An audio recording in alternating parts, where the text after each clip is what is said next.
من شرور أنفسنا ومن سيئات أعمالنا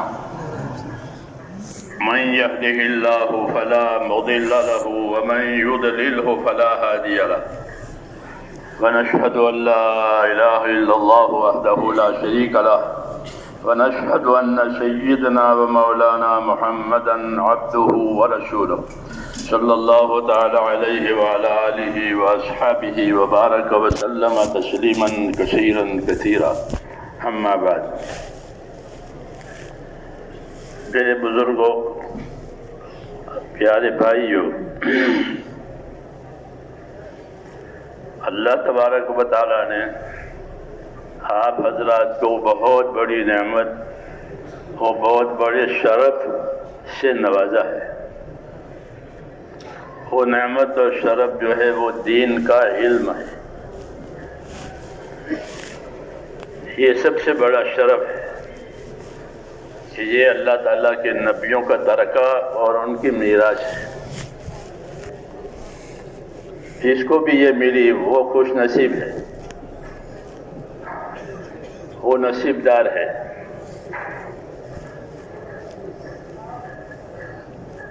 ملائکہ اس علم کی اور علم کرنے والوں کی تعظیم کرتے ہیں. زمین کی مخلوق یعنی سمندروں میں مچھلیاں اور خشکی میں چونٹیاں دعا کرتی ہیں. طالب ہے اگر علم کا طلب کرنے والا ہے، حاصل کرنے والا ہے، ان کے لیے مغفرت کی دعا ہوتی ہے. اور اگر علم کو دینے والا ہے، پڑھانے والا ہے، پھیلانے والا ہے، اس کے لیے رفع درجات کی دعا ہوتی ہے، رحمت کی دعا ہوتی ہے. تو مخلوقات ان کی خدمت میں ہے دعا کے لیے، خشکی میں، تری میں، کیونکہ علم کی نعمت اللہ تعالیٰ کے ہاں بڑی نعمت ہے. دو نعمتیں بڑی ہیں، ایک ایمان، ایک علم. یہ لکھا علماء کرام نے کہ دو نعمتیں بڑی ہوتی ہے. ایک ایمان کی نعمت، یہ تو بہت بڑی نعمت ہے، اللہ کا تعلق ہے. ایمان اللہ سے تعلق ہے، عبدیت کا. اس میں ایمان ہوتا ہے، یقین ہوتا ہے، اللہ کا خوف ہوتا ہے، اللہ سے امید ہوتی ہے.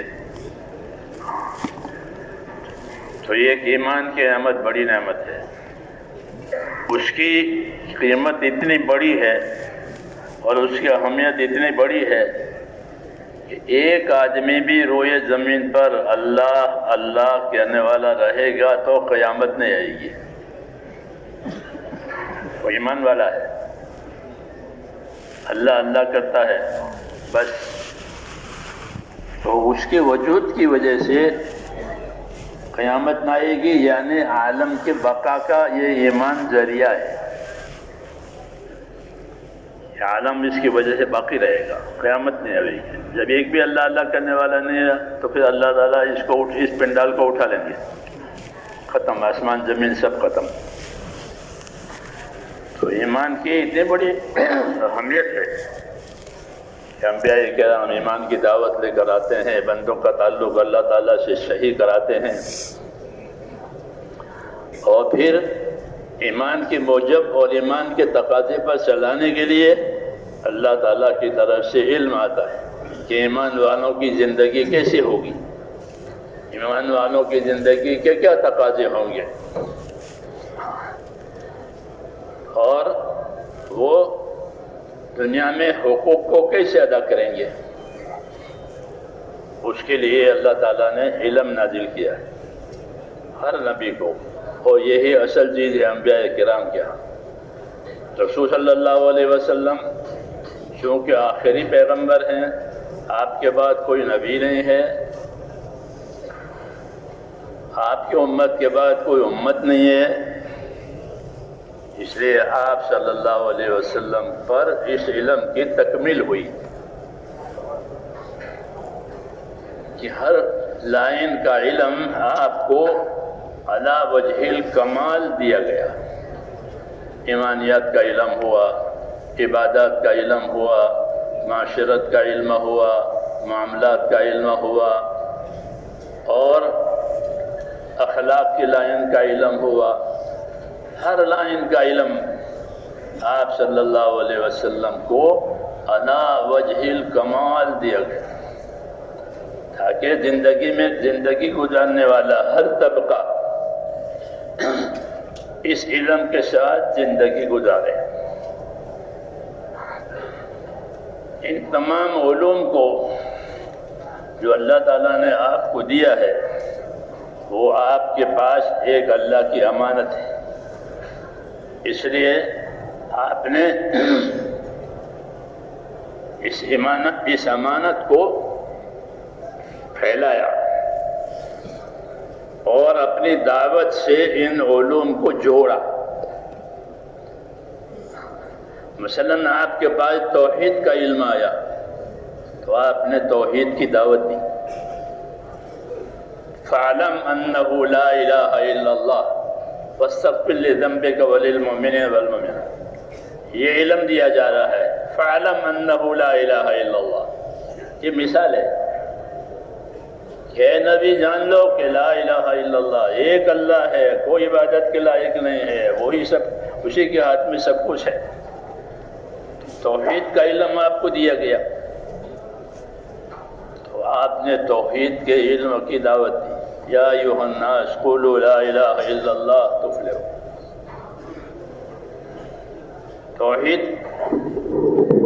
توحید کے علم کی دعوت ہوئی۔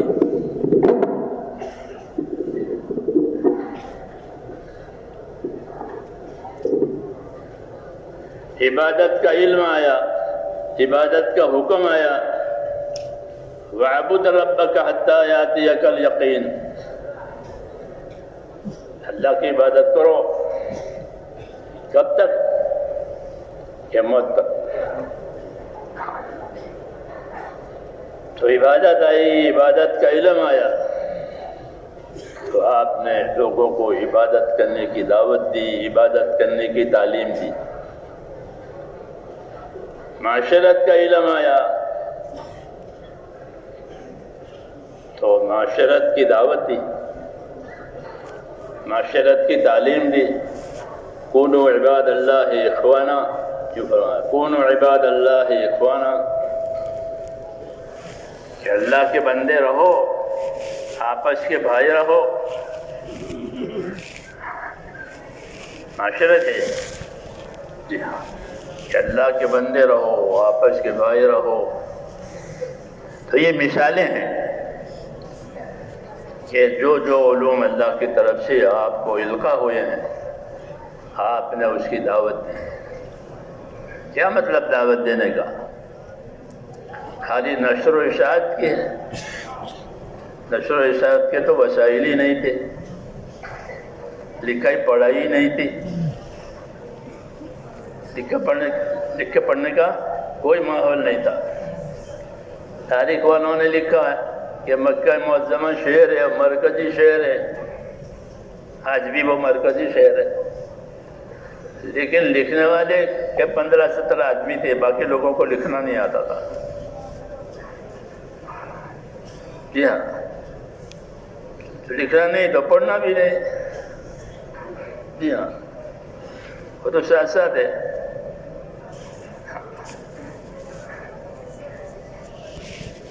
لکھائی پڑھائی نہیں تھی۔ آپ صلی اللہ علیہ وسلم کو اللہ تبارک و تعالیٰ نے علم عطا فرمایا، وَعَلَّمَكَ مَا لَمْ تَكُنْ تَعْلَمْ وَكَانَ فَضْلُ اللَّهِ عَلَيْكَ عَظِيمًا، کہ اللہ نے آپ کو وہ تعلیم دی ہے، وہ علم دی ہے جو آپ نہیں جانتے تھے۔ ظاہر بات ہے کہ آدمی کا نہ جاننا تو بہت ہوتا ہے، معلومات تھوڑی، غیر معلومات زیادہ۔ ہاں، تو آپ جو نہیں جانتے تھے وہ آپ کو سکھا۔ یہ کثرت کی دلیل ہے کہ آپ جو نہیں جانتے تھے تو نہ جاننا زیادہ ہوتا ہے، اور جاننے کی مقدار وہ تھوڑی ہوتی ہے ہمیشہ۔ کہ آپ جو نہیں جانتے تھے وہ ہم نے آپ کو بتا دیا ہوتا ہے۔ فیضان علم رسول اللہ صلی اللہ علیہ وسلم پر ہوا ہے، اولین آخرین کا علم دیا ہے۔ فیضان علم آپ کے ساتھ بہت زیادہ ہے، اور یہی اصلی مایا ہے جس کو لے کر حضور صلی اللہ علیہ وسلم آئے، اولین کا اور آخرین کا علم یہی اللہ تعالیٰ نے آپ کو دیا ہے۔ اس لیے جس کو علم ملا وہ نصیب دار ہے، وہ شرف ہے، اس کو شرف۔ باقی جو علم اللہ تعالیٰ نبیوں کو دیتے ہیں وہ دنیا کی تعمیر کے لیے نہیں دیتے، آخرت بننے کے لیے دیتے ہیں۔ اس لیے دیتے ہیں کہ جو دنیا ملی ہے اس سے آخرت بناؤ، یہ حکم ہے کہ جو دنیا جس کو ملی ہے اس سے اپنے آخرت بناؤ۔ وابتغِ فیما آتاک اللہ الدار الآخرہ، یہ حکم ہے کہ وابتغِ فیما آتاک اللہ الدار الآخرہ، کہ جو علم ملا ہے، جو دنیا ملی ہے، جو اسباب ملے ہیں، جو صلاحیت ملی ہے، اس صلاحیت سے کیا بناؤ؟ آخرت بناؤ۔ اس لیے کہ آخرت کا موضوع یہ انبیاء کرام کا خاص موضوع ہے۔ انبیاء کرام کے بارے میں یہ کہا گیا ہے کہ اِنَّا أَخْلَصْنَاهُمْ بِخَالِصَةٍ ذِكْرَ الدَّارِ، آخرت کہ وہ ان کے ہاں اصل ہے، وہ دنیا کو ایک متاع اور کام کرنے کی اور زندگی گزارنے کی چیز بتا رہے ہیں کہ وہ انبیاء کے علم میں دنیا کی حیثیت نہیں ہے، بلکہ وہ دنیا آخرت بنانے کے وسائل میں سے ایک وسیلہ ہے کہ اس کے ذریعے سے آخرت بنا سکتے ہو۔ اپنی دنیا سے آخرت بنانے والا ہی سمجھدار ہے۔ الکیس من دان نفسہ وعمل لما بعد الموت، یہ فرمایا الکیس من دان نفسہ وعمل لما بعد الموت والعاجز من اتبع نفسہ ہواها وتمنى علی اللہ الامانی، کہ سمجھدار وہ ہے جو اپنے آپ کو اللہ کی رضا کے کاموں کا پابند کرے۔ اس علم میں یہ بات ہے کہ اپنے آپ کو کس چیز کا پابند کیا جائے گا، اپنے آپ کو کس چیز کا عادی بنایا جائے گا، اپنے آپ کو اللہ کی رضا کے کاموں کا عادی بنا دے۔ الکیس من دان نفسہ، کہ باہوش، سمجھدار اور دانشمند وہ آدمی ہے کہ جو اپنے آپ کو اللہ تعالیٰ کی رضا کا پابند کرے۔ اس علم میں یہ دعوت ہے، کیوں کہ یہ علم جو ہے اصلاً حقوق ادا کرنے کے لیے دیا گیا ہے، حقوق کی معرفت کے لیے دیا گیا ہے یہ علم۔ جس طرح دنیا کا علم چیزوں کی معرفت کے لیے ہے، چیزوں کی تاثیر طاقت کے لیے ہے، پانی میں اتنی طاقت ہے، بجلی میں اتنی طاقت ہے، ہوا میں اتنی طاقت ہے، وغیرہ وغیرہ، مادہ، اسے مادہ کہتے ہیں کہ مادے کا علم تعمیر عالم کے لیے ہوتا ہے، اسے مادہ کہتے ہیں جس کو فنا ہونا ہے، مادیت، کہ وہ دنیا کی تعمیر، دنیا کی ترقی اور دنیا کی زینت کے لیے دیا گیا ہے۔ ایسے دنیا کے لوگ زینت اختیار کریں گے، زینت پیدا کریں گے جو غیر مقصود ہے۔ دنیا کی زینت غیر مقصود ہے، اس سے حاجت پورا ہونا مقصود ہے۔ نبیوں کی یہ دعوت ہے اور یہ تعلیم ہے کہ دنیا کہ اس کی زینت غیر مقصود ہے، وہ دنیا کی زینت وہ امتحان کے لیے ہے کہ کون اس زینت میں دیکھ کر اطاعت کو چھوڑتا ہے، کون اس زینت کو پس پش ڈال کر کے نظر انداز کر کے اطاعت پر آتا ہے۔ انا جعلنا ما علی الارض زینۃ لها لنبلوہم ایہم احسن عملا، ہم نے دنیا کی چیزوں کو زینت دی ہے۔ دنیا کے دو ہی رخ بتائے اللہ نے، بتایا دو رخ دنیا کے بتائے۔ ایک رخ دنیا کا یہ کہ یہ متاع ہے، کیا ہے؟ متاع۔ المتاع ما یتمتع بہ الانسان ثم یترکہ، یہ متاع کس کو کہتے ہیں؟ جیسے میں کرسی پر بیٹھا ہوں، جب تک کرسی کا کام ہے کرسی پہ بیٹھوں گا، پھر اس کو چھوڑ کے چل جاؤں گا۔ یہ ہوتا ہے متاع کہ کھانے پہ بیٹھے ہیں کہ کھانے کی حاجت ختم ہو گئی، آدمی کھانا چھوڑ دے گا، دوسرا کام کرے گا۔ متاع ما یتمتع بہ الانسان ثم یترکہ، اسے ساتھ نہیں لے جاتا، اسے چھوڑ دیتا ہے۔ فائدہ اٹھانا چھوڑنا، فائدہ اٹھانا چھوڑنا، یہ اس کا موضوع ہے، اس کی نہایت ہے۔ اس لیے یہ امتحان کے لیے ہوئی ہے۔ کس کے لیے ہوئی ہے؟ یہ دنیا سارے امتحان کے اسباب ہے۔ دنیا کے حالات امتحان کے لیے ہے۔ وَنَبْلُوهُمْ بِالشَّرِّ وَالْخَيْرِ فِتْنَةً، یہ اچھے حالات کے ذریعے سے آزمائیں گے، ناگوار حالات سے آزمائیں گے۔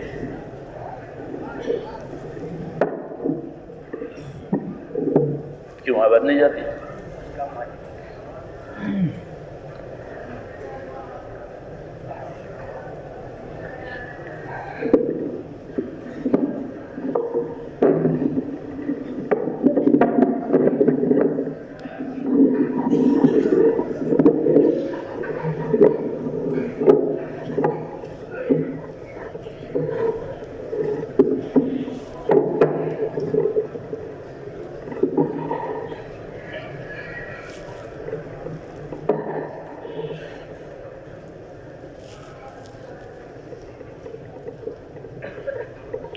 اچھے حالات سے آزمائے جائیں گے، ناگوار حالات سے آزمائے جائیں گے، اسباب سے آزمائے جائیں گے۔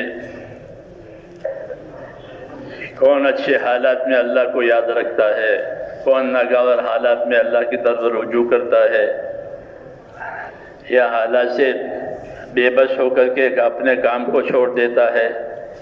تو حالات آزمائش کے لیے ہوتے ہیں، اسباب بھی آزمائش کے لیے ہوتے ہیں۔ اللہ اسباب دے کر بھی آزماتے ہیں، اسباب لے کر بھی آزماتے ہیں۔ کہ اسباب دے دیے ہر قسم کے، تو یہ آزمائش میں آ گیا ہے۔ کہ ان آزمائش میں وہ کیا عمل کرتا ہے، یہ اللہ تعالیٰ دیکھتے ہیں۔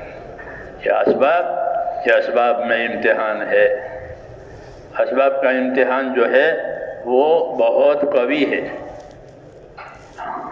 اس لیے اسباب میں انسان پھسل جاتا ہے، کیونکہ اسباب سے کام بنتے ہیں، حرام کے اسباب سے بھی کام بنتے ہیں، حلال کے اسباب سے بھی کام بنتے ہیں۔ حرام کے اسباب سے چوری کر کے اگر پیسے آئے ہیں اور اس سے مٹھائی خریدے تو وہ مٹھائی کیسے لگے گی؟ بولو، چوری کے پیسے تھے اور مٹھائی خریدی تو کیسی لگے گی؟ کڑوی۔ یہ تو حرام کے پیسوں کی ہے تو کڑوی نہیں ہوگی، میٹھی ہوگی۔ اور حلال پسینے سے وہ پیسے ہیں، اس سے مٹھائی خریدی تو کیسی لگے گی؟ تب بھی میٹھی لگے گی، تب بھی میٹھی لگے گی۔ کہ پسینے کے پیسے ہیں، محنت کے پیسے ہیں، یہ تو بھی میٹھی، اور حرام کے پیسے ہیں تو بھی میٹھی۔ تو حرام سے بھی کام بنتا ہے، حلال سے بھی کام بن جاتا ہے۔ یہ امتحان ہو گیا کہ حرام میں آسانی ہوتی ہے، حرام میں افراط ہوتا ہے۔ جی ہاں، لاکھوں کی رشوت، جی ہاں، تو افراط۔ تو اب امتحان ہو گیا کہ اب حلال کی تلاش کرنے والے کون ہیں اور حرام سے بچنے والے کون ہیں، یہ امتحان ہو گیا۔ تو اسباب میں امتحان رکھا ہے اس طرح سے کہ اس سے بھی کام بنتے ہیں، اس سے بھی کام بنتے ہیں۔ جی ہاں، اس لیے امتحان کی جگہ ہے، امتحان کی جگہ میں کامیابی کا راستہ دینا ہے کہ کامیابی کا راستہ کون ہے؟ تو کامیابی کے راستے کے لیے علم و ایمان کو اتارا ہے کہ کامیابی کا راستہ صرف ایمان اور علم کا راستہ ہے۔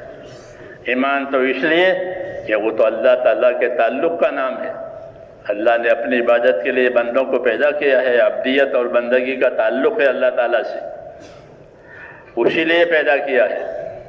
باقی سارے اسباب اس کی خدمت کے لیے، بندوں کی خدمت کے لیے ہے اور بندوں کے امتحان کے لیے ہے، ورنہ اصل کام کہ وہ تو زندگی عبادت والی بنے۔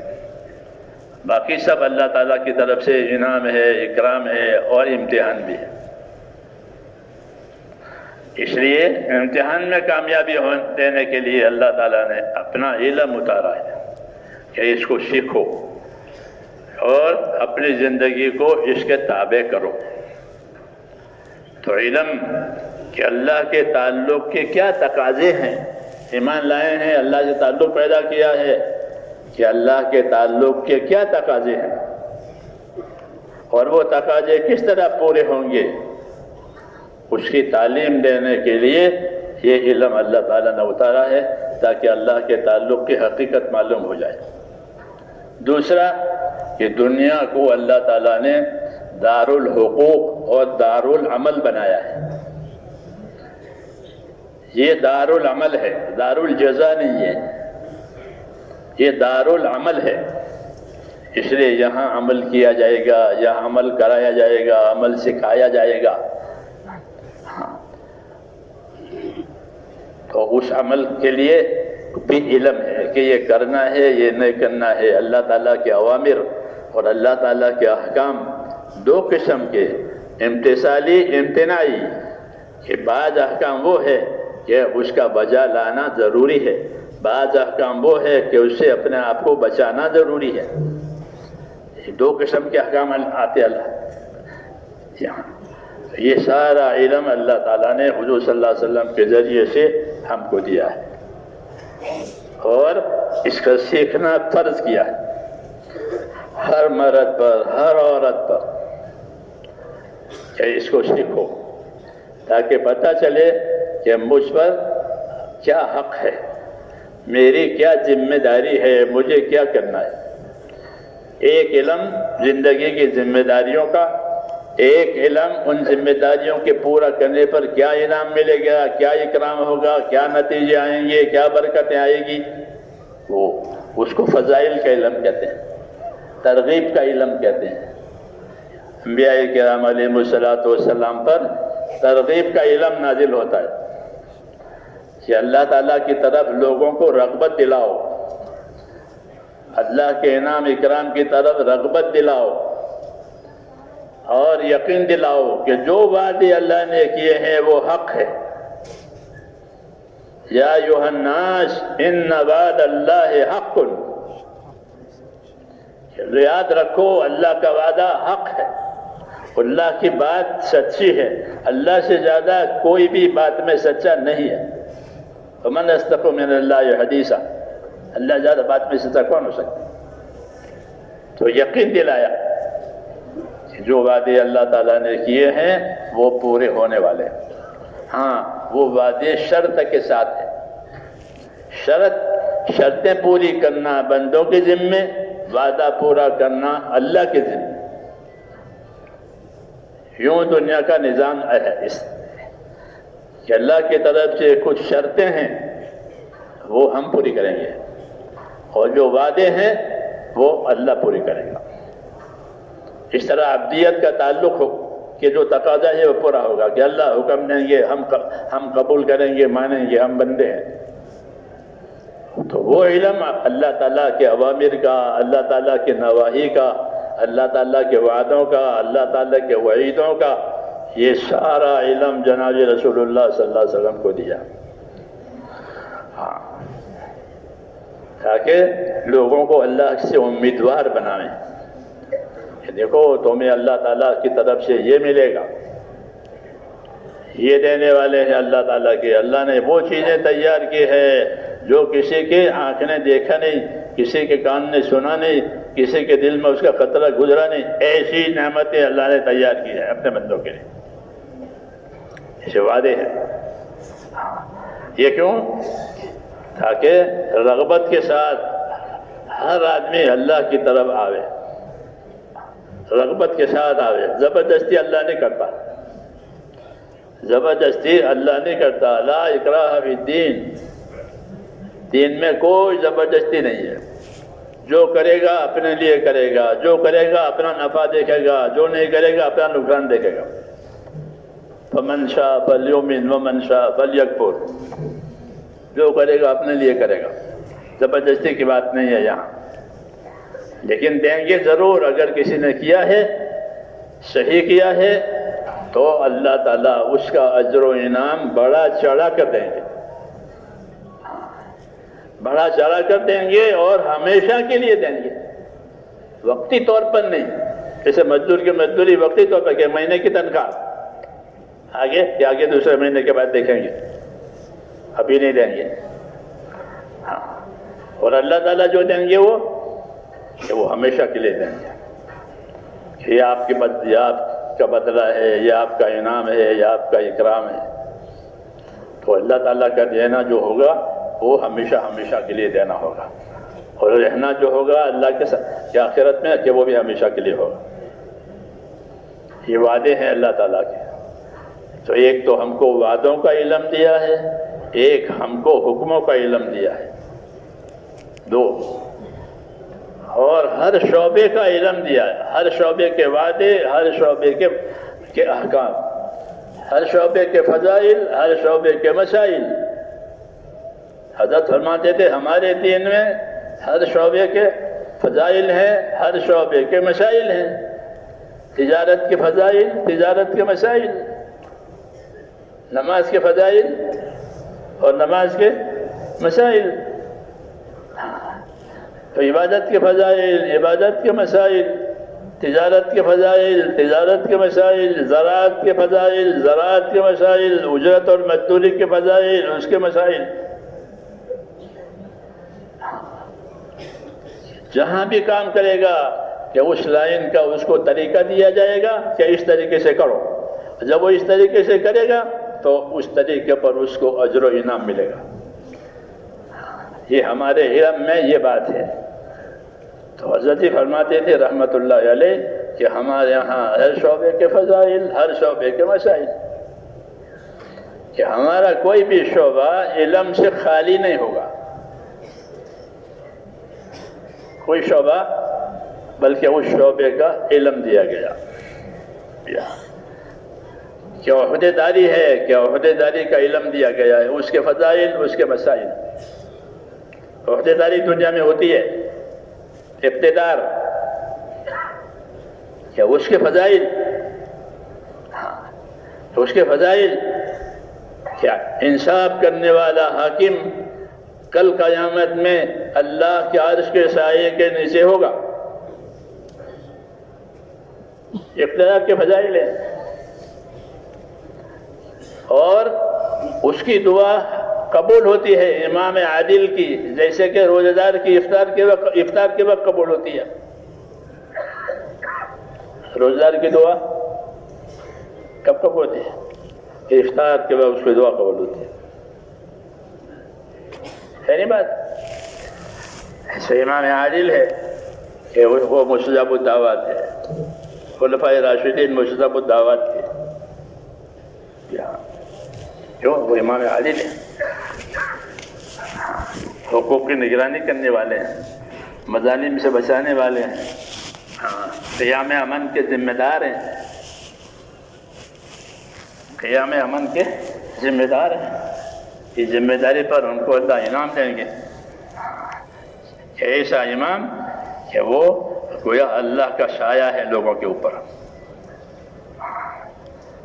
اس لیے اس کی مخالفت کرنا، اس سے بغاوت کرنا منع ہے، اس کی بات مانو۔ تو عہدے داری کے فضائل، زمینداری کے فضائل، کسب معاش کا ایک ذریعہ زمینداری ہے، زراعت ہے، وہ ایک بڑا کام ہے، تو کہ اس کے بھی فضائل ہیں کہ زمیندار زمینداری کرتا ہے۔ ابن عباس فرماتے تھے کہ کھڑی کھیتی تسبیح پڑھتی ہے۔ کیا پڑھتے ہیں؟ کھڑی کھیتی تسبیح پڑھتی ہے، اور اس کا ثواب کھیتی والے کو ملتا ہے۔ جی ہاں، کہ کھڑی کھیتی تسبیح پڑھتی ہے، کہ گنا کی کھیتی کھڑی ہے، جی ہاں، تو وہ کھیتی ہر چیز تسبیح پڑھتی ہے نا. اللہ فرماتے ہیں کہ ہر چیز اللہ کی تسبیح پڑھتی ہے، تم اس کی تسبیح کو جانتے نہیں ہو، وہ پڑھتی ہو.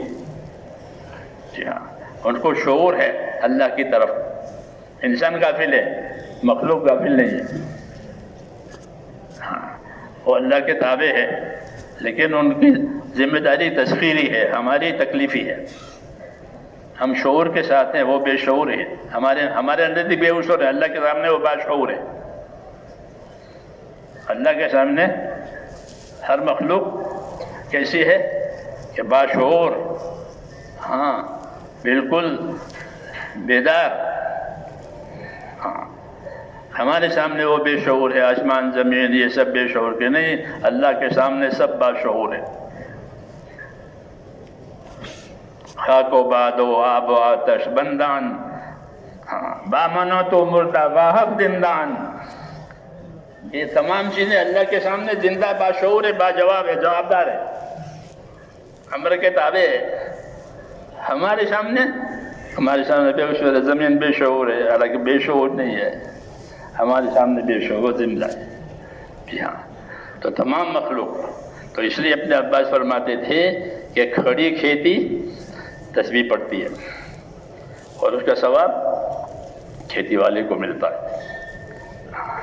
پھر کھیتی میں چوری ہو گئی، ہوتی ہے، ہاں، کہ اس چور نے چوری کی اور مال کا نقصان ہوا، تو اس نقصان پر اس مال والے کو، کھیتی والے کو صدقے کا ثواب ملے گا. چور کو چوری کا گناہ ہوگا، اس کو صدقے کا ثواب ملے گا. ہاں، تو گنا توڑ کے لے گیا نا، تو گنا توڑنا تو حرام ہے، کسی کا مال ہے، تو اس کو تو ہوگا گناہ. اور زمین والے کا نقصان ہوا تو اسے کیا ملے گا؟ کہ اس کو تو صدقے کا ثواب ملے گا. کھیتی کے فضائل، زمینداری کے فضائل، زمینداری کے مسائل. ہاں، تو حضرت جی فرماتے تھے ہمارے یہاں تو ہر شعبے کے فضائل، ہر شعبے کے مسائل. ایسا علم اتارا ہے کہ ہر شعبے والا اللہ سے لے، تاجر تجارت کر کے اللہ سے لے، زمیندار زمین داری کر کے اللہ سے لے، ہاں، عہدیدار عہدیداری کر کے اللہ سے لے، اور مزدوری کر کے اللہ سے لے. مزدوری کے فضائل، مزدوری کے لوگ تو اس کو مزدور سمجھتے ہیں، کولی سمجھتے ہیں، حمال سمجھتے ہیں. اور وہ کہ وہ اللہ سے لینے والا ہے. کیوں؟ کہ اس کے پاس اس راستے کا دین ہے. حدیث شریف میں ہے کہ من امسا کالم بعمل یدہ امسا مغفورا لہ. من امسا کالم بعمل یدہ امسا مغفورا لہ، کہ جو اپنے ہاتھ کی محنت مزدوری سے شام کو تھک کر کے چور ہو جائے گا، جیسے ہوتا ہے، اللہ شام کو ہی اس کی مغفرت کر دے گا. تو ہر مزدور شام کو اس کی بخشش ہوتی ہے، اس کے گناہ معاف ہو جاتے ہیں. جیسے مزدوری ملتی ہے یہاں، ایسے اللہ کی طرف سے کیا ملتی ہے؟ کہ اس کو مغفرت ملتی ہے. اس کو حضرت جی رحمۃ اللہ علیہ سمجھاتے تھے کہ ہمارے ہاں ہر شعبے کے فضائل، ہر شعبے کے مسائل. ایسا علم اتارا ہے. مسائل میں طریقہ بتایا جاتا ہے کہ اس طریقے سے یہ کیا جائے گا، دوسرا طریقہ نہیں چلے گا، یہ طریقہ ہوگا. طریقے کا بتانا یہ بھی نبی کے ذمہ ہے، فضیلت کا بتانا یہ بھی نبی کے ذمہ ہے. فضیلتیں قیاسی نہیں ہوتی، فضیلتیں قیاسی نہیں ہوگی، بلکہ القائی ہوگی. اللہ کی طرف سے بتائے اس کی یہ فضیلت ہے، اس کی یہ فضیلت ہے، ایسے طریقے کہ طریقے بھی من گھڑت نہیں ہوں گے بلکہ طریقے بھی بتائے جائیں گے. اس کو شریعت کہتے ہیں، طریقوں کا نام. ہاں تو فضیلت کا بھی علم دیا، طریقوں کا بھی علم دیا کہ اس طریقے سے کرو. طریقہ کہ طریقہ رسول اللہ صلی اللہ علیہ وسلم کا ہوگا. آپ کے ذمہ ہے طریقوں کی تعلیم کہ اپنی زندگی گزارنے کے لیے اور اپنے کاموں میں کیسے کیا طریقے ہوں گے، عبادتیں ہوں، لین دین ہوں، رہن سہن ہوں، حاجتیں ہوں، تو اس کے ادا کرنے کے اور پورا کرنے کے کیا طریقے ہوں گے وہ آپ نے بتائیں. تو غرض یہ ہے کہ حضور صلی اللہ علیہ وسلم نے، حضور صلی اللہ علیہ وسلم کو علم علی وجہ الکمال دیا گیا. پھر اس علم کی آپ نے تبلیغ کی ہے، کیونکہ علم تو تبلیغ کے لیے ہی ہوتا ہے، جیسے مال تجارت کے لیے ہوتا ہے. مال کس لیے ہوتا ہے؟ یہ مال تجارت کے لیے. بغیر تجارت کا مال وہ ختم ہو جاتا ہے، کھا پی کر کے ختم کرتے تھے. جی ہاں، اس لیے مال کو تجارت میں لگاتے ہیں تاکہ آتا رہے کھاتے رہے، آتا رہے کھاتے، ضرورتیں پوری ہوتی رہے. نہیں تو وہ اپنا مال خود ہی کھا جائے گا تاجر. ہاں، مال کی یہی تاثیر ہے کہ وہ گھٹ جاتا ہے. علم خرچ کرنے سے نہیں گھٹتا، علم خرچ کرنے سے بڑھتا ہے، اور مال خرچ کرنے سے گھٹتا ہے. حضرت علی مال کا اور علم کا فرق بتاتے تھے کہ مال خرچ کرنے سے گھٹے گا اور علم خرچ کرنے سے بڑھے گا. تو اللہ تعالیٰ نے حضور صلی اللہ علیہ وسلم کو علم دیا اور آپ نے اس علم کے تقاضے پورے کیے. کیا پورے کیے؟ اس کے تقاضے پورے کیے، اس کی تبلیغ کی. اور تبلیغ دو طریقے سے کی. ایک تبلیغ یہ کی کہ لوگوں کو اس علم کا طلبگار بنایا. یہ بڑا کام ہے، یہ بڑا کام کہ کسی چیز کے لوگ طلبگار ہو گئے. جب طلبگار ہوں گے تو اس کے لینے والے بڑھ جائیں گے، کیونکہ اس کی طلب ہے. جیسے ایک بلا ہے نا آج، وہ موبائل کی بلا، اس کی طلب ہو گئی تو بھکاری بھیک مانگنے والے کے پاس بھی موبائل ہے. پتہ نہیں اس کی زندگی کے کیا مسائل ہیں، وہ بھی موبائل لے کے پھرتا ہے اور مانگتا ہے بھیک. دیکھا نہیں آپ لوگوں نے؟ نہ دیکھا ہو تو اب دیکھنا. جی ہاں، کہ لاٹھی بھی ہے اور موبائل بھی ہے. بھیک مانگنے کے لیے لاٹھی جھولی ہوتی ہے تو وہ بھی ہے اور کیا موبائل بھی. کیوں؟ اس کی طلب پیدا ہو گئی، اس کا شوق پیدا ہو گیا. ہاں، اور شوق بھی ہوش تک چلا گیا. کہاں تک؟ ہوش. لاکھوں کے موبائل، لاکھوں کے، 1,00,000 روپے، لاکھ روپے کے. یہ ہوش کی دلیل ہے کہ طلب بھی ہوش تک پہنچ گئی. انتہا تک پہنچ گئی. تو طلب کی وجہ سے یہ پھیل گئی. اللہ کے نبیوں کا یہ کام تھا کہ وہ لوگوں کو اندر اللہ کی آخرت کی حق کی طلب پیدا کرا دے.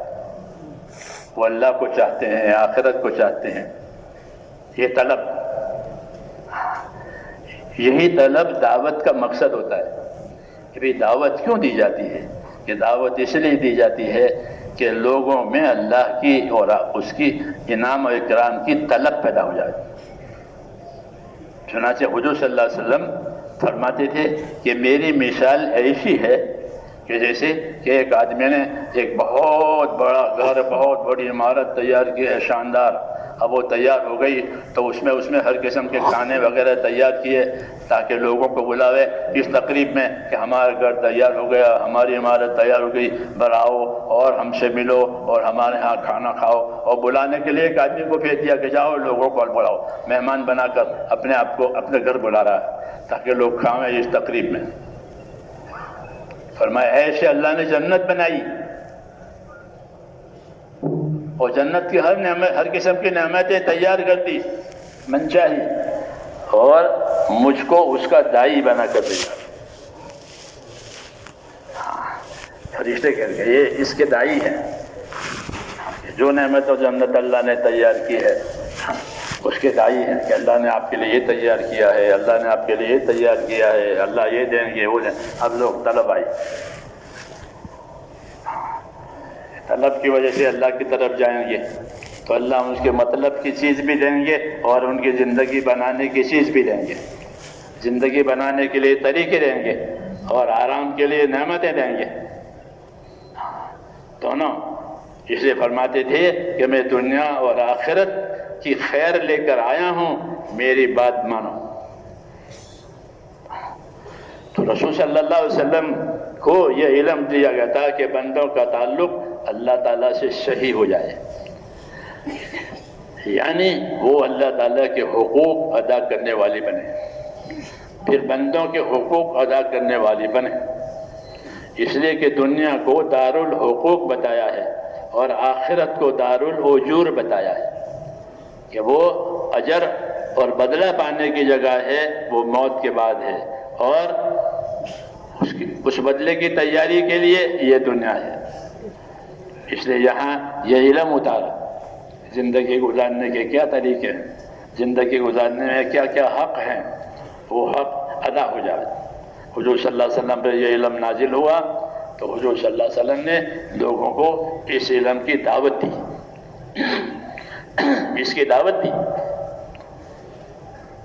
اس کی حقیقت بتائی، اور جب وہ سیکھنے کے لیے آئے دعوت کی وجہ سے تو ان کو سکھایا۔ پہلے دعوت ہوتی ہے، پھر سیکھنا سکھانا ہوتا ہے جب وہ دعوت قبول کر کے آئے۔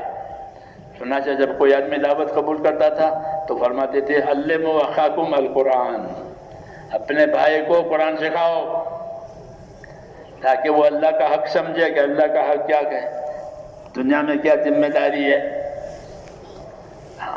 اپنے بھائی کو نماز سکھاؤ،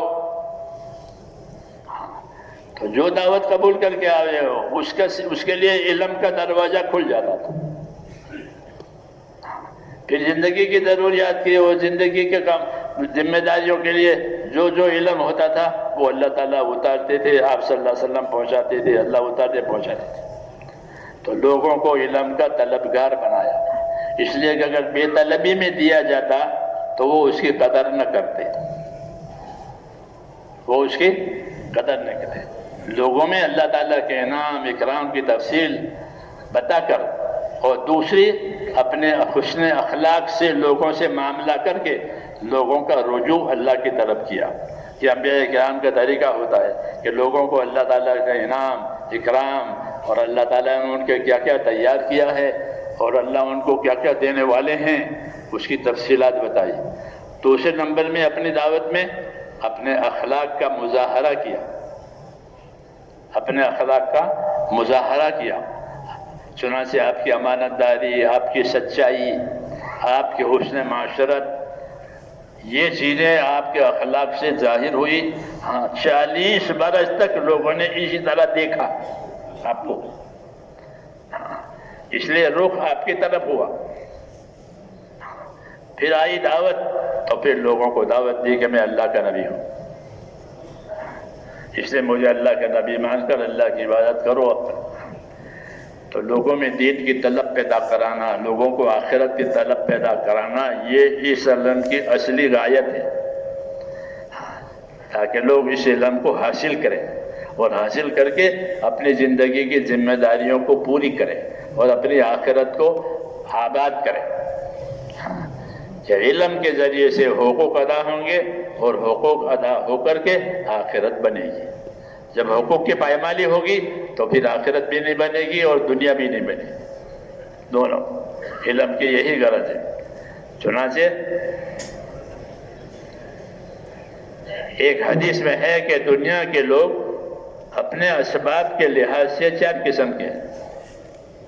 ایک قسم اللہ کے بندوں کی وہ ہے کہ جس کو اللہ تعالیٰ نے علم دیا ہے اور اسباب بھی دیے، دنیا کے اسباب بھی دیے، وہ دنیا کے اسباب میں اپنے علم کی روشنی میں چلتے ہیں۔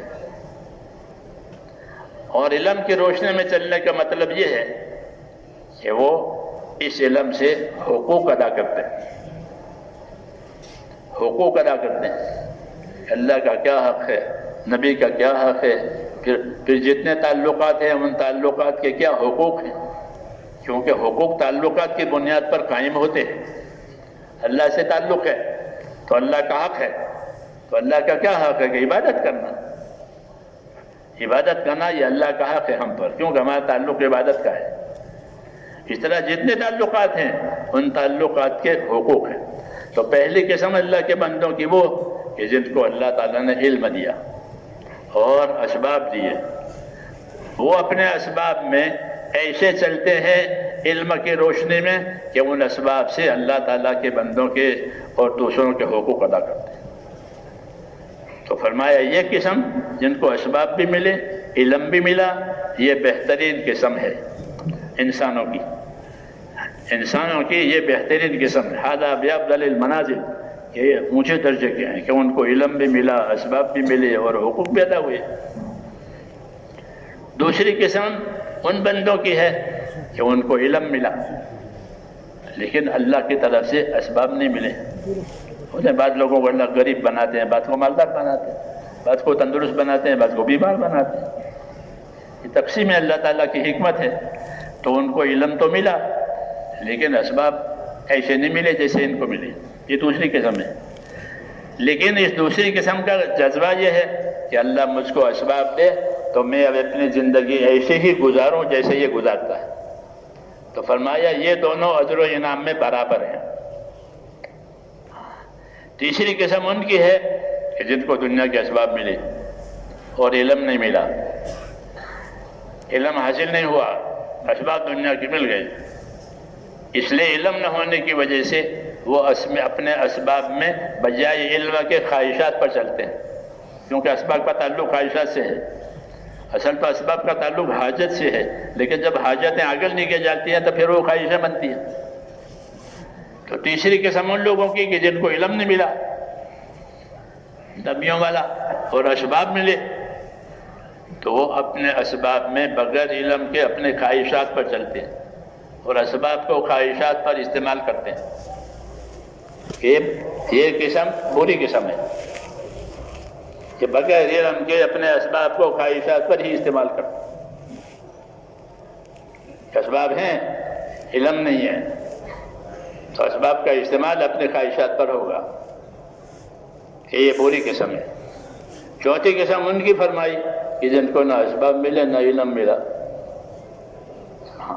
دونوں نے علم نہ ہونے کی وجہ سے ان کا جذبہ غلبہ یہ ہے کہ اگر مجھ کو اسباب ملتے تو میں بھی ایسی زندگی گزارتا جیسے یہ گزارتے ہیں۔ جذبہ برے جذبے ہیں، برے جذبے ہیں جہالت کے، کہ یہ اور وہ، یہ تینوں، یہ دونوں یہ بری حالت میں ہیں، یہ تقسیم کی ہے۔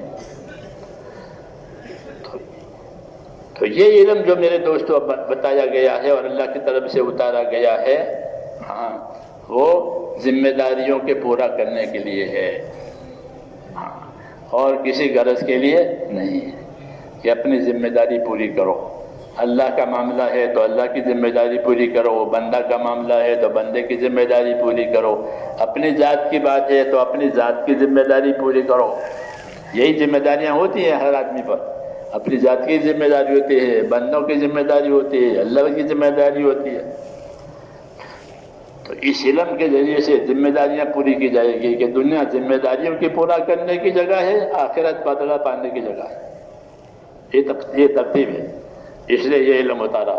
حضور صلی اللہ علیہ وسلم کا جب اترا یہ علم تو آپ صلی اللہ علیہ وسلم نے اس علم کی دعوت دی، لوگوں کو اس علم کو پھیلایا، کو سکھایا، سیکھنے والے پیدا کیے، سکھانے والے پیدا کیے، یہاں تک کہ ہر طبقے کو آپ کے ذریعے سے یہ علم پہنچ گیا، اور ہر طبقہ اپنی جگہ میں اس علم کے تابع ہو گیا. اس لیے اس زمانے کو بہترین زمانہ کہا گیا. کیسا زمانہ؟ خیر القرون، کہ اوپر سے علم بھی آ رہا ہے، وحی آ رہی ہے، اور اس وحی کی دعوت بھی ہے، اس وحی کی تعلیم بھی ہے، اس کی تنفیذ بھی ہے. ہاں، تو ہر طبقے کو علم میں عام کر دیا. اور صحابہ نے پھر اس علم کو لیا اور اس کو خوب سیکھا، خوب سکھایا، سیکھنے والے بنا دیے. یہاں تک کہ گھر کے غلام، گھر کے لونڈیاں، وہ بھی علم والے ہو گئے. ہاں، غلام لونڈیوں سے خالی راحت کے لیے خدمت نہیں لی ہے، جیسے ہوتا ہے کہ راحت کے لیے ان کو لینا ہے، خدمت لینا کہ نہیں، وہ تو وہ بھی ہے، اور اس کے ساتھ ساتھ ان کو اپنے خادموں کو، اپنے غلاموں کو علم دیا. تو وہ غلام بڑے بڑے علم والے ہو گئے، بڑے بڑے عالم اور ہیں غلام. ہاں، کیوں کہ وہ ان کو علم دیتے تھے. ابن عباس رضی اللہ عنہ غسل کرتے تھے تو ان کے جو خادم تھے وہ ان کے غسل کو دیکھتے تھے کہ غسل کس طرح کرتے ہیں. وہ 7 مرتبہ اعضاء کو دھوتے تھے، جب ہم تو 3 مرتبہ دھوتے. تو ایک دفعہ ان سے چوک ہو گئی کہ میں نے 7 پورے کیے یا 6 پورے کیے. تو خادم سے پوچھا کہ میں نے کتنے مرتبہ دھویا؟ کہ میرا تو دھیان نہیں تھا. کہ تم نے دھیان بھی نہیں دیا کہ میں کتنے مرتبہ دھوتا ہوں. تو اپنے غلاموں کو پابند کرتے تھے کہ ہماری زندگی دیکھو، ہمارا علم دیکھو. ہاں، کیوں کہ علم تبلیغ کے لیے ہے. علم کس کے لیے؟ تبلیغ کے لیے، مال تجارت کے لیے، زمینداری فصل لینے کے لیے. زمینوں سے لوگ فصل لیتے نہیں لیتے. تو علم تبلیغ کے لیے ہوتا ہے، یعنی اپنے آپ کو اس کا پابند کرنا اور دوسروں کو اس کی پابندی سکھانا، تاکہ ہر کوئی اس علم سے کامیابی لے. اس لیے اس علم کو عام کیا گیا تھا، ہر طبقے کو اپنا علم معلوم ہے. صحابہ کرام میں کوئی بے علم نہیں، کوئی بھی. ہماری طرح ہم تو مسلمان ہیں، ہمارے پاس علم نہیں ہے. جی ہاں، نماز پڑھیں گے لیکن نماز پڑھا نہیں سکیں گے.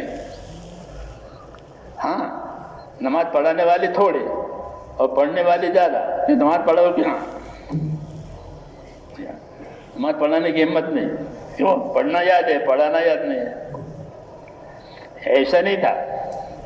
ہاں، ایسا نہیں تھا، بلکہ ہر صحابی علم والا. پھر وہ اپنے متعلقین کو بھی علم دیتے تھے، ان کو سکھاتے تھے. یہاں اور جن سے تعلق ان کو سکھاتے تھے، تاکہ یہ علم عام ہو جائے اور زندگی علم پر گزرے.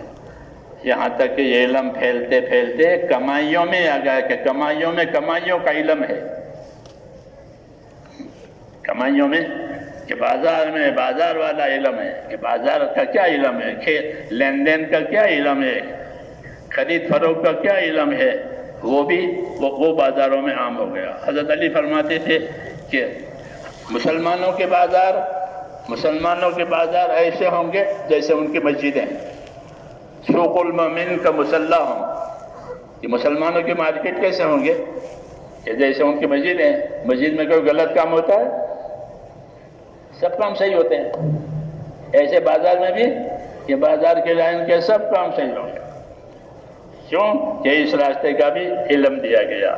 اس کو تجارت کرنے کی اجازت تھی جس کو تجارت کا علم ہو. ساتھ لائسنس ہے، لائسنس لے کر کرو. تو اس زمانے میں کہ جس کو تجارت کا علم ہو وہ تجارت کرے. ہاں، یہ قانون تھا.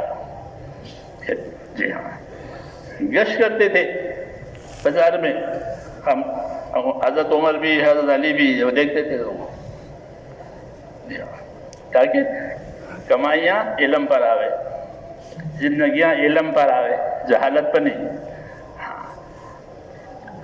تو علم دیا لوگوں کو تاکہ زندگی علم پر. یہی میرے بھائیوں ہماری ذمہ داری ہماری کہ اس علم کے ذریعے سے اپنے آپ کو بھی سنوارنا ہے، امت کو بھی سنوارنا ہے. کہ امت کی زندگی کہ وہ بھی علم والی ہے. تو جن میں طلب ہوگی وہ تو آپ کے پاس طلب لے کر آئے گا. جیسے پڑھنے والے آتے ہیں اپنا داخلہ لیتے ہیں، پڑھتے ہیں اور مدرسے کے قانون قوانین سب کی تابعداری کرتے ہیں اور پڑھتے ہیں. یہ تو وہ ہیں جن کے اندر طلب ہے، جن کے اندر علم کی فکر ہے. لیکن ایک بہت بڑا طبقہ اور بہت زیادہ طبقہ امت کا وہ ہے کہ جس کے اندر کوئی علم کی طلب نہیں، کوئی آخرت کی فکر نہیں، جہالت میں ناواقفیت میں زندگی گزر رہی ہے. آخرت کی طرف سے بھی بے فکر ہیں کہ موت کے بعد کیا ہوگا، کچھ نہیں، جو کچھ ہے وہ. تو یہ زندگی ہماری نہیں ہے. مسلمان تو موت کے بعد کی فکر کے ساتھ زندگی گزرتا ہے کہ موت کے بعد یہ ہوگا، یہ ہوگا، یہ ہوگا. لیکن ان کو خبر ہی نہیں ہے. اس لیے حضور صلی اللہ علیہ وسلم نے اس علم کے ساتھ امت کو حرکت دی تھی. کیا دی تھی؟ حرکت. اس علم کو حرکت میں لاؤ، اس دینداری کو حرکت میں لاؤ. ایسی حرکت دی کہ جس کی وجہ سے علم پھیل گیا. جیسے چکی کو حرکت دیتے ہیں تو چاروں طرف آٹا گرتا ہے چکی کی حرکت سے. ایسے اس علم کو حرکت دی، یعنی جو علم والا ہوتا اس کو حرکت دیا کہ جاؤ لوگوں کو سکھاؤ، لوگوں کو دین کی طرف بلاؤ. جب وہ دین پر آ جائیں تو ان کو دین کا علم دو. چنانچہ فتح مکہ کے بعد جماعتیں روانہ ہوتی تھی، رکاوٹیں ہٹ گئی. فتح مکہ کے بعد تو حضور صلی اللہ علیہ وسلم جماعتیں بھیجتے تھے.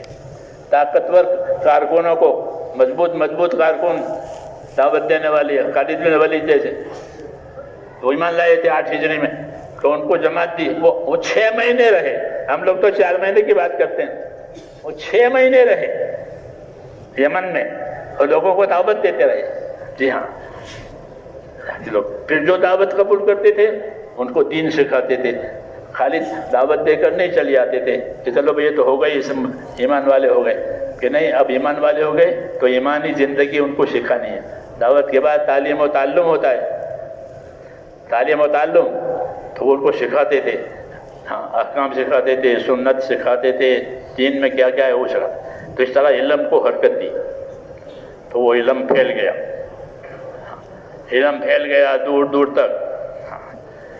تو علم اپنی حرکت کے ساتھ، عبادت اپنی حرکت کے ساتھ، دین اپنی حرکت کے ساتھ، اس سے اس کا بقا ہے، اس سے اس کی ترقی ہے. وہی ہمارے ذمہ ہے کہ آج بھی یہی بات کہی جاتی ہے کہ جو طلب لے کر آویں، سیکھنے سمجھنے کے لیے آویں، ان کو تو اپنا سمجھنے والا اور سیکھنے والا ہے، اس لیے اس کو سکھاؤ.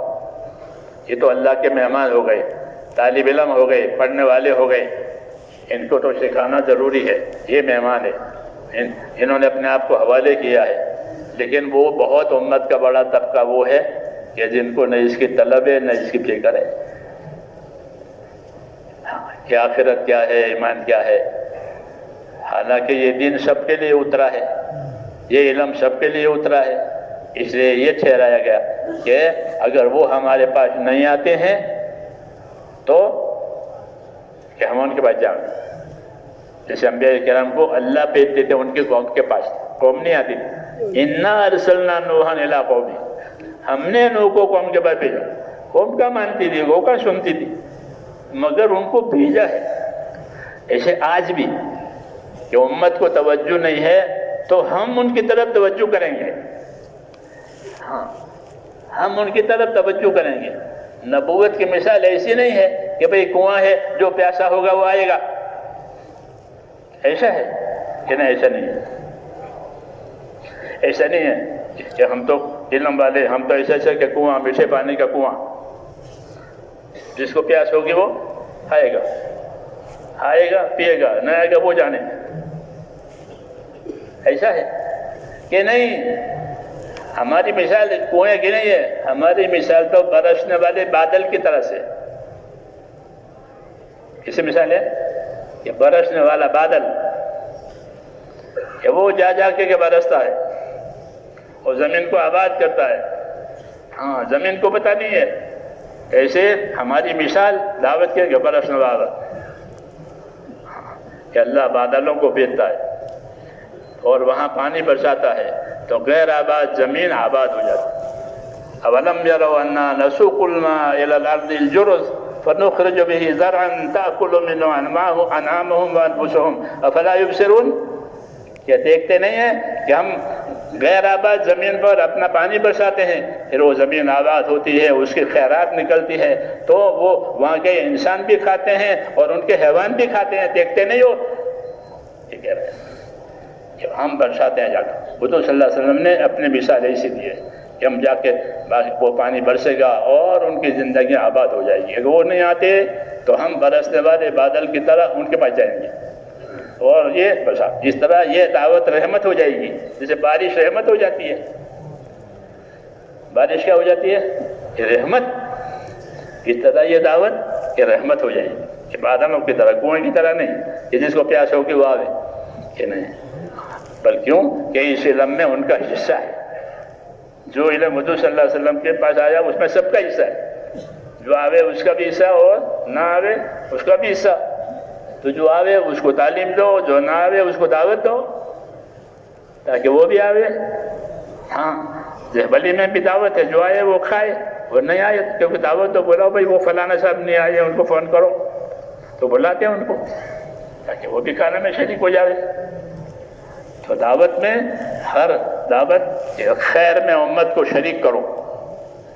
دعوت کرنے تو خیر میں امت کو شریک کرو. ہاں ان کے حصے کا علم ان کو دو. ہاں تو یہ بہت بڑی خدمت ہے، یہ بہت بڑی خدمت کہ ان کے حصے کا ان کو علم مل گیا، ان کی دنیا بھی بن جائے گی، ان کی آخرت بھی بن جائے گی. طوبی لعبد جعلہ اللہ مفتاحا للخیر ومغلاقا للشر. کہ خوش نصیب ہے وہ بندہ کہ جس کو خیر کے پھیلنے کا اللہ ذریعہ بناوے، شر کے مٹنے کا ذریعہ بناوے، کہ وہ بندہ خوش نصیب ہے. یہ بشارت بھی ہے. اس لیے میرے بھائیوں، اللہ تعالیٰ نے ہم کو آپ کو یہ نعمت دی ہے، اس کا تقاضا یہ کہ اپنے آپ کو اس علم کا تابع کرے. یہ پہلی ذمہ داری کہ ہر علم والا اپنے آپ کو اپنے علم کا تابع کرے، اپنی خواہش کا تابع نہ کرے. اگر عالم اپنے آپ کو خواہش کا تابع کرے گا تو وہ اللہ سے دور ہو جائے گا. بنی اسرائیل کے علماء کو اللہ نے فاسق کہا کہ یہ فاسق ہیں. ہاں اکثریت ان کی فاسق ہے کہ ان کی اکثریت فاسق ہے. منہم امۃ مقتصدہ وکثیر منہم ساء ما یعملون. کہ ان کی تھوڑے ایسے ہیں جن کی کارگوئی اچھی ہے، باقی اکثریت ان کی بری ہے. یہ حکم لگایا کہ ان کی اکثریت فاسق ہے. کیوں؟ کہ وہ اپنے علم کے تابع نہیں، اپنی خواہشوں کی تابعداری کرتے ہیں، اپنے علم سے دنیا بناتے ہیں. اس لیے ان پر فاسق ہونے کا حکم لگا کہ سب فاسق ہیں. اللہ تعالیٰ نے ہم کو یہ نعمت دی ہے کہ اس علم کا تعلق تقوی کے ساتھ ہے. کس کے ساتھ ہے؟ اس علم کا تعلق تقوی کے ساتھ ہے. ابو بکر امت میں سب سے بڑا متقی ہے. ابو بکر امت میں سب سے بڑا متقی. ہاں اتقا وسیجنبها الاتقى. کہ جہنم سے وہ بڑا پرہیزگار دور رکھا جائے گا. تو وہ کون ہے؟ کہ ابو بکر. یا علم تقوی کے ساتھ جڑا. والذی جاء بالصدق وصدق به اولئک هم المتقون. الذی جاء بالصدق هو محمد والذی صدق به هو ابو بکر. کہ حضور صلی اللہ علیہ وسلم جو بات لائے وہ سچی، اور جس نے اتباع کیا وہ ابو بکر کہ یہ سب متقی ہیں. ہماری بنیاد تقوی پر ہو گئی، ہاں ان کی بنیاد فسق پر ہو گئی. کیوں؟ کہ انہوں نے علم سے نفسانیت کو پرورش کی. ہم علم سے دین کو پالیں گے. کس کو پالیں گے؟ ہم اپنے علم سے دین کو پالیں گے، دین کو پانی دیں گے، دین کی نصرت کریں گے، دین پر استقامت کریں گے. یہ اس علم کا تقاضا ہے کہ استقامت بھی آوے، نصرت بھی آوے. استقامت سے اپنی زندگی بنے گی، نصرت سے امت کی زندگی بنے گی. یہ کرنا ہے. اس لیے یہ طریقہ رہا کہ ان کے پاس سنت ہے، جماعتیں بنا کر کے ان کے پاس جاؤ اور ان کی جو کمی ہے وہ پوری کرنے میں ان کی مدد کرو، تاکہ وہ بھی اپنی زندگی اللہ کے حکم والی، نبی کے طریقے والی یا آخرت والی بنا. ایک سنت جاری ہوئی تھی حضور صلی اللہ علیہ وسلم کے زمانے سے، جماعتیں بنا کر حضور نے پھیلائی. آج بھی یہی ہے. اس لیے آپ حضرات یہ اور ہماری سب کی ذمہ داری ہے کہ اس علم میں ان کا بھی حق ہے جو پڑھنے کے لیے آئیں، اور جو نہ آئے ان کا بھی حق ہے. تو ان کا حق دینے کے لیے کہ ان کے اندر شعور پیدا کریں گے، شعور پیدا کریں گے تاکہ وہ اپنا حق حاصل کریں، اپنا دین سیکھیں۔ اس لیے اس محنت کے ذریعے سے امت میں دین کا شعور اور آخرت کی فکر پیدا کرانی ہے تاکہ وہ اپنی ضرورت کا علم سیکھے اور اپنی زندگی حکم والی بناوے۔ یہ ہر مسلمان کی ذمہ داری ہے، اور ہر مسلمان پر اپنے دین پر قائم رہنا اللہ نے لازم کیا ہے۔ لیکن جب دین ہی نہیں ہوگا تو کیا قائم رہیں گے؟ اس لیے پہلے ان کو دین پر لاؤ تاکہ وہ دین پر قائم رہے اور اپنی زندگی اور اپنی آخرت بناوے۔ یہ حکم ہے۔ اس لیے میرے دوستو یہ طریقہ ہے، اس لیے آج بھی یہی تقاضے ہیں۔ آپ حضرات سے بھی یہی درخواست ہے کہ آپ حضرات اس کے لیے ہمت کریں کہ ہمارے علم سے خیر پھیلے، ہمارے علم سے خیر پھیلائیے، صدقہ جاریہ بنتی ہے۔ موت کے بعد بھی اعمال تو ختم ہو جاتے ہیں، آثار باقی رہتے ہیں کہ جن کو سکھایا ہے وہ عمل کریں گے اور اس کا اجر و انعام ملتا رہے گا۔ آدمی کا اپنا عمل تو موت پر ختم ہو جاتا ہے، نماز پڑھتا تھا، موت آئی اب نماز نہیں پڑھے گا، لیکن یہ خیر پھیلائی ہے علم کے ذریعے سے تو وہ خیر باقی رہے گی اور پہنچتی رہے گی، تو آخرت بھی بنے گی اور دنیا بھی بنے گی۔ آپ بتائیں اس کے لیے، اور جو تقاضے آپ حضرت کے سامنے رکھے جائیں اس کے لیے لبیک کہیں۔ تیار ہے اس کے انشاءاللہ؟ ماشاءاللہ۔ تمام علماء کرام سے گزارش ہے کہ جب تک تقاضے پورے نہ ہو جائیں اور دعا نہ ہو جائے کھڑے نہ ہو۔ علماء کرام سے گزارش ہے تشریف رکھیں۔ سب سے پہلا تقاضا یہ ہے کہ جن علماء کرام کے سال نہیں لگے